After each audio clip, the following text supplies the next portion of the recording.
Monsieur Payette? Bonjour, Jean-Pierre Waro de Teveren. Jean-Pierre Waro de Teveren.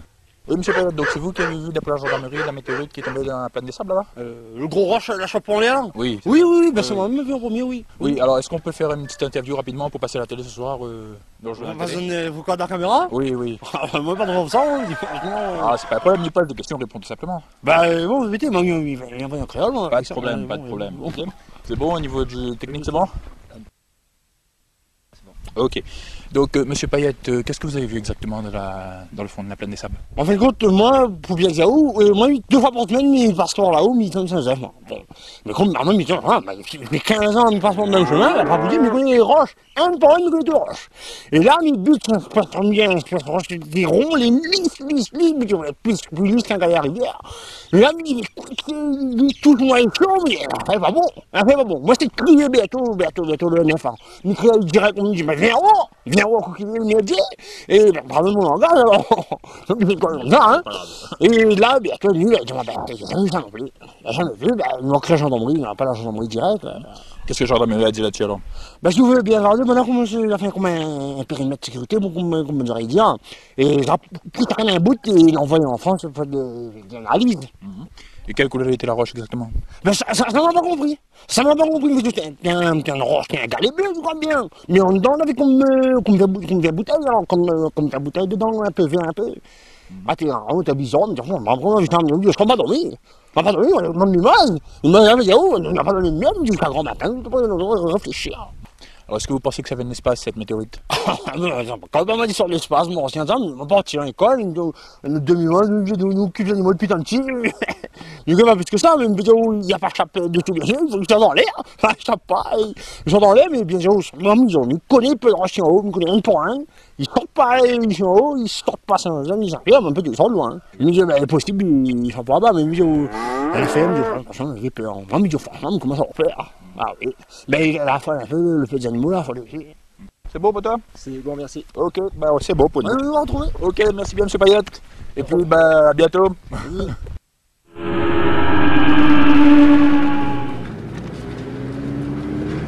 I think it's the next road on the left. What, this one just here? Yeah.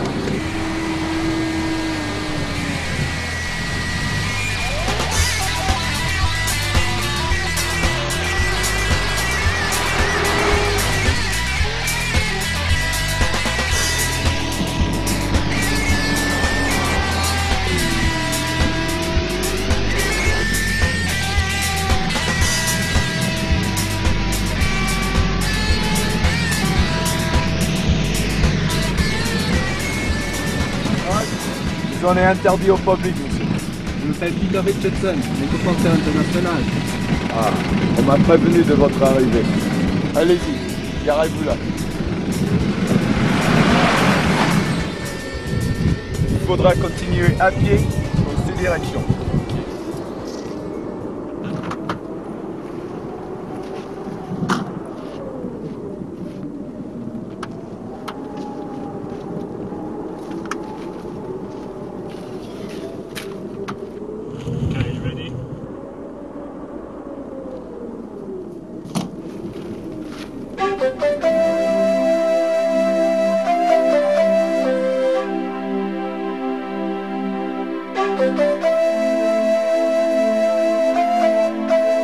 Professeur Meyer!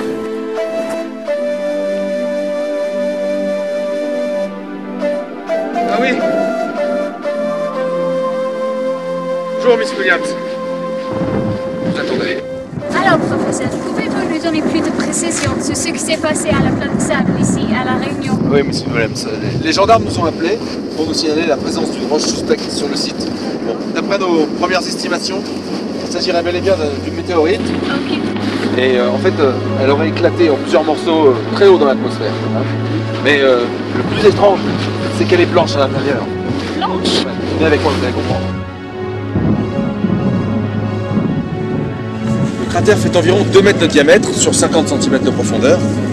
Et il y a des morceaux de lapilli qui ont été disséminés partout après l'impact.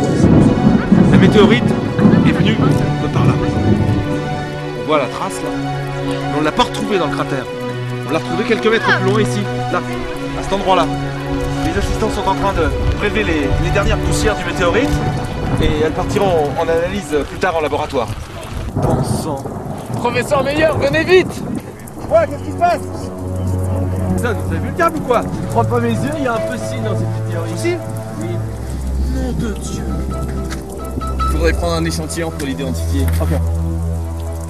En fait, j'oubliais les présentations. Ici Williams, grand reporter. Professeur Jason, célèbre géophysicien de l'université de Berkeley. Enchanté.